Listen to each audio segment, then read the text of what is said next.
Iragendera mwataka yari yarwaye kanseri yo mwibere. Iragendera mwataka ifata igituza nyine kino gice cyose. Giye kwa muganga bamubwira yuko bagomba kurica ibere. Barikura aragaruka nanone bamubwira nanone birakomeza. Bamubwira yuko nirindi naryo bagomba kurikuraho. No baye kurikuraho ukabona afite ubwoba arahangayitse.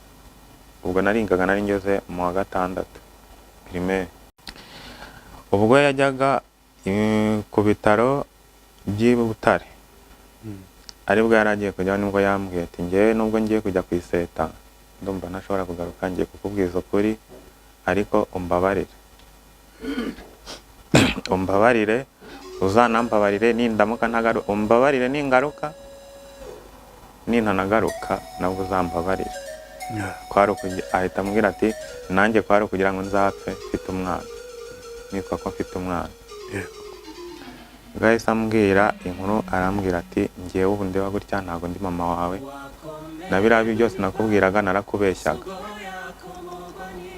Nibyumva nahise numva nguye mu kantu birumvikana by'ukuri narabyumvaga simbyiyumvisha. Mugani nditeguye abimbwira ari kurira cyane. Ambwira ati narayimutse n'Imana ntizambabarira kuba nararwaye ibintu byose ndakeka ko ari igihano cy'Imana. Urumva nari mfite imyaka 17. Ubwo nibwo yambwiraga arambwira ati ngewe ntago ndi mama wawe nakwibye mama wawe ukiri uruhinja.